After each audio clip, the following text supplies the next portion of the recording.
So now I want to talk about seaming and the different types of seaming. So there's two options. The two that we recommend is just your traditional overlap seam, about 1/16 of an inch. And then we have a butt seam technique. So I'm going to show you a typical overlap. So say you had your inlay in this piece and you wanted to seam across this body line. Now you typically would not seam right here. This is just an example. Knifeless tape or design line will work with our colored PPF.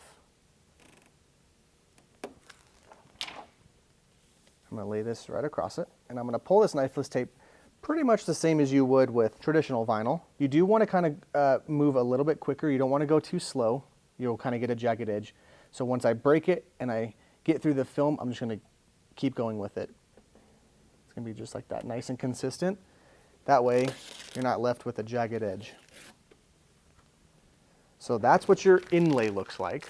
When doing a traditional overlap seam, the trick to it is we got to kill the ceramic layer on the top of this film. So if you were just to directly lay the film right onto this, it is not going to want to stick very well because of that ceramic layer. So I'm going to show you what that looks like here on this bigger piece. So right now, this has not been torched. This still has the ceramic layer.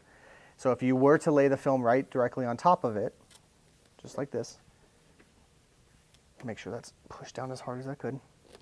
See how this just comes right up. Like it's almost like it's static clung. That's not what you want on a seam, especially a seam that's going to have some tension on it. So as you can see, what I'll do is I'll kill this ceramic layer just by torching it. So now that ceramic layer is gone, I'll stick this right back down, same way. And as you can see, it sticks a lot harder. So that's what we're going to want on this edge right here. So now that it's actually already torched, I'm going to lay my knifeless tape about 1/16 of an inch in. And then we're going to lay our bumper right over it. Just like that.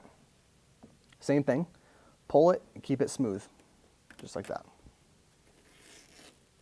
Cool. So now this is ready to stick down, but just in case you do have some tension, it's not a bad idea to give it a little bit of heat just to make sure that there is no tension. So I'm just going to give it just a tad bit. And I'm just going to push this right over. So your seam looks something like this.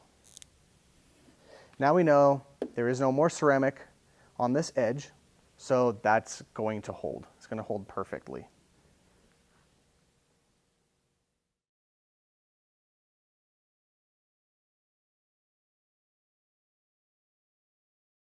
Now, why do a butt seam?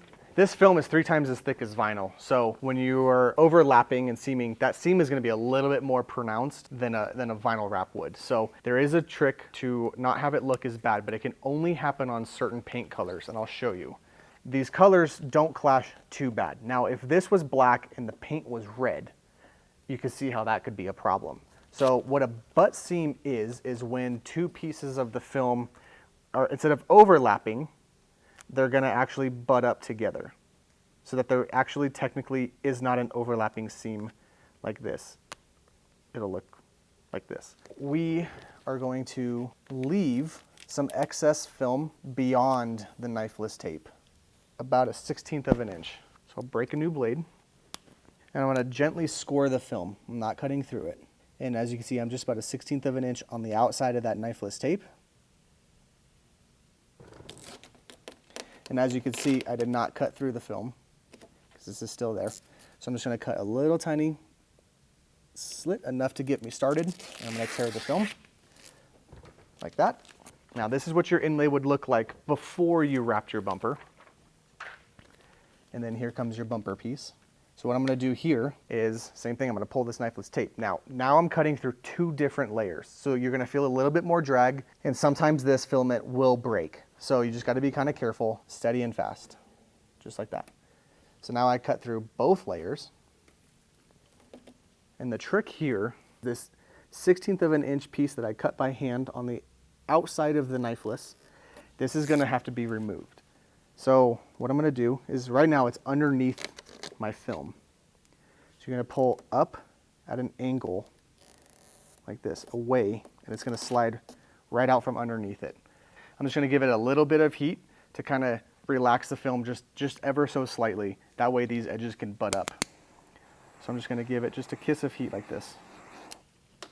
And then what you wanna do is you kind of wanna like rub your fingers like this. And this is gonna allow the two edges to mend together. So if you don't do that, this is what it's gonna look like. Technically they're still overlapping, but if you rub your fingers together like this, what it's doing is it's pushing the film backwards both directions, allowing it to butt together. So this is what your butt seam should look like. The only way this is gonna work is if there is no tension on this seam. If there's tension, over time this is gonna split open ever so slightly. And that's what I was getting to about what color the paint is. Because if you have a bright colored paint underneath your film, you're gonna have a bright colored line. And what that's gonna look like, and I have some red vinyl here to kind of mimic a red paint color. This right here is kind of what it would look like. So this is why you have to be careful doing a bright colored car with a dark colored film with a butt seam. This is where you would want to do your traditional seam. Thank you for watching this video. Hopefully these tips and tricks help you get started using ARMR colored PPF. And if you have any other questions, make sure to visit our YouTube channel or just reach out to us via email.